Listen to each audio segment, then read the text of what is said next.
AVIIT mains 19 में आया हुआ क्वेश्चन है। क्या है, कहा जा रहा है M is chosen in quadratic equation this such that sum of its roots is greatest. इसका M ऐसा चूज करना है ताकि इसके क्वाड्रेटिक इक्वेशन का रूट्स का सम क्या है, ग्रेटेस्ट है। ग्रेटेस्ट मतलब मैक्सिमम है। such that the sum of its roots is greatest, then absolute difference of cubes of its roots is। तो आपको क्या निकालना है, फाइंड करना है। देखिए, निकालना है absolute difference of cubes of, cube का cubes of its roots, difference of the cubes of its roots मतलब अल्फा क्यूब माइनस क्या बीटा क्यूब। एब्सोल्यूट का मतलब होता है उसका मैग्नीट्यूड। ऐसे भी एब्सोल्यूट नहीं बोलता, डिफरेंस का मतलब ही होता है क्या, पॉजिटिव। मीन्स बड़ा वाला में से क्या, छोटा वाला। नहीं पता है तो क्या करिए, मॉडुलस कर दीजिए। तो यहां पर यही निकालना है आपको। कब ये फाइंड करना है आपको, यही एब्सोल्यूट डिफरेंस आपको फाइंड करना है ऑफ क्यूब्स ऑफ रूट्स।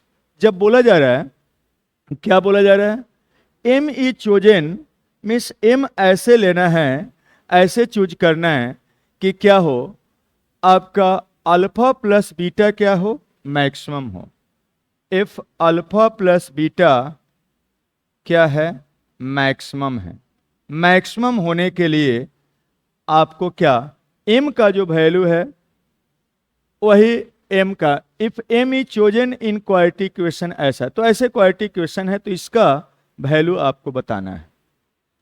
तो देखिए, चलिए निकालते हैं। अल्फा प्लस बीटा कितना होगा देखिएगा, तो सम ऑफ रूट्स कितना हो जाएगा, यहां पर a माइनस बी बाई ए, तो minus of b by A, minus b कितना है देखिए, -3 है, और a कितना है देखिए, तो m स्क्वायर एंड प्लस क्या 1 है, और दिस इज इक्वल टू ए कितना हो जाएगा, 3 बाई एम स्क्वायर प्लस क्या 1।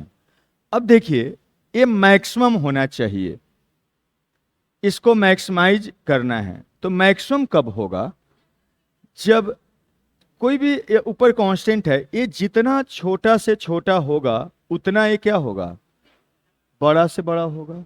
तो डिनोमिनेटर को क्या होना पड़ेगा, मिनिमम।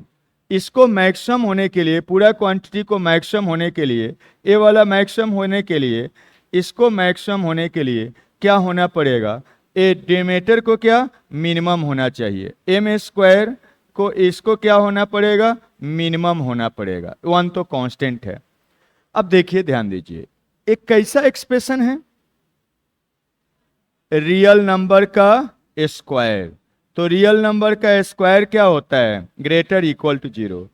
कभी भी कोई रियल नंबर का स्क्वायर है तो उसका मिनिमम वैल्यू कितना होता है, 0। तो इसका मिनिमम वैल्यू क्या होगा, 0। तो यहां से आप कह सकते हैं 3 डिवाइडेड बाई ए मिनिमम क्या होगा, 0 हो जाएगा। मतलब when M square is equal to क्या, 0, मतलब क्या हो गया 3। तो अल्फा प्लस बीटा का मैक्सिमम वैल्यू क्या होगा, 3, और वो कब होगा, जब m का वैल्यू क्या होगा, 0। तो यही बोल रहा है m is chosen in quadratic equation, means इस क्वाड्रेटिक इक्वेशन में m को ऐसे चूज किया जा रहा है कि such that sum of its roots is greatest, इसका रूट्स का सम क्या है, ग्रेटेस्ट है। तो आपको दोनों चीज निकल गया, सम ऑफ रूट्स पता चल गया और m का वैल्यू क्या है, 0 है, ये हम लोग को पता चल गया है। तो हमको इसका वैल्यू निकालना है, यही निकालना है आपको। तो क्या करिएगा, m का वैल्यू इसमें रख दीजिए। देयरफॉर क्वाड्रेटिक इक्वेशन क्या हो जाएगा, therefore quadratic equation will be कितना हो जाएगा, देखिए यहाँ पर m 0 रख दीजिए, तो x स्क्वायर हो जाएगा, माइनस क्या हो जाएगा, 3 ऑफ x हो जाएगा, 3 ऑफ x हो जाएगा, एंड प्लस क्या, m 0 रख दीजिए, तो ये कितना हो जाएगा, 1 हो जाएगा, इक्वल टू क्या, 0। ठीक है, m का वैल्यू 0 रखती है मैक्सिमम होने के लिए। अल्फा प्लस बीटा मैक्सिमम है, तब ये हमको निकालना है। तो अब यहां से सम पता है, प्रोडक्ट पता है, देयरफॉर सम ऑफ रूट्स तो निकाल ही लिए हैं, 3 है, प्रोडक्ट ऑफ रूट्स क्या हो जाएगा, and therefore product of roots भी निकाल लेते हैं, c बाई क्या a, मतलब क्या O1 हो जाएगा। अब हम लोग इसका वैल्यू निकालते हैं, अल्फा क्यू माइनस क्या बीटा क्यू का मॉडुलस। यहां से हम लोग सम पता है, प्रोडक्ट पता है, अल्फा बीटा में सिमेट्रिक एक्सप्रेशन है, इसको हम लोग किस में चेंज कर देते हैं, सम और प्रोडक्ट में। तो चलिए किया जाए, इसको लिख सकते हैं, इसका एक फैक्टर लीजिएगा तो अल्फा माइनस बीटा हो जाएगा, और फिर दूसरा फैक्टर आप करेंगे तो क्या होगा, alpha square plus beta square एन प्लस क्या अल्फा बीटा, होता है ना इसका दो फैक्टर। तो alpha A Q minus B Q का दो फैक्टर होता है, उसी से लिख दिए, इसका क्या मॉडुलस।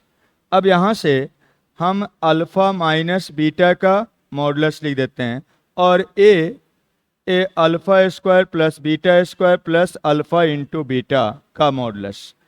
अब यहाँ से ए भी सिमेट्रिक एक्सप्रेशन है, ए भी सिमेट्रिक एक्सप्रेशन है। सिमेट्रिक एक्सप्रेशन को कभी भी सम और प्रोडक्ट में लिख सकते हैं, तो इसको सम प्रोडक्ट में हम क्या करते हैं, एक्सप्रेस कर देते हैं। सम और प्रोडक्ट का वैल्यू पता है अल्फा बीटा मैक्सिमम के लिए, तो इसको हम क्या लिख सकते हैं, ये डिफरेंस ऑफ रेट्स को आप सीधा डायरेक्ट भी लिख सकते हैं, या आप ऐसे लिख सकते हैं इसी को, अल्फा माइनस बीटा का क्या होल स्क्वायर। ऐसा होता है कंसेप्ट। कभी भी ये आगे आप जान देखेंगे, पॉजिटिव एक्स स्क्वायर बोलते हैं इसको, इसका वैल्यू मॉडुलस ऑफ एक्स होता है, या कभी भी मॉडुलस एक्स है तो उसको ऐसे लिख सकते हैं। तो यही है, यहाँ पर ऐसा हो गया, और यहाँ पर आप लिख लीजिए, इसको क्या लिखिएगा, अल्फा इसको लिख दीजिए, अल्फा प्लस बीटा का होल स्क्वायर माइनस कितना हो जाएगा 2 अल्फा बीटा लिख सकते हैं, प्लस अल्फा बीटा का मॉडुलस हो गया। इसको अब लिख दीजिए फिर सम में, प्रोडक्ट में, तो क्या हो जाएगा, अल्फा प्लस बीटा का whole square minus 4 alpha into beta, और ए वाला क्या हो गया, ये तो यहाँ से आप लिख सकते हैं अल्फा प्लस बीटा का होल स्क्वायर और माइनस अल्फा इंटू क्या बीटा का मॉडुलस। अब सबका वैल्यू पता है, रख लीजिए, इसमें निकल जाएगा वैल्यू। कितना हो गया देखिए, अल्फा प्लस बीटा कितना है 3 है, 3 का स्क्वायर माइनस 4 इंटू O1 है, एंड यहाँ पर 3 का स्क्वायर माइनस क्या O1 का मॉडुलस। इसको निकालिए, कितना बन गया है, 1 2 5 5 हो जाएगा √5, और ए वाला कितना हो जाएगा 8 हो जाएगा। तो 8 रूट क्या 5 इसका वैल्यू हो जाएगा। कौन सा ऑप्शन हो जाएगा, डी नंबर ऑप्शन हो जाएगा। स्टेप्स ठीक है।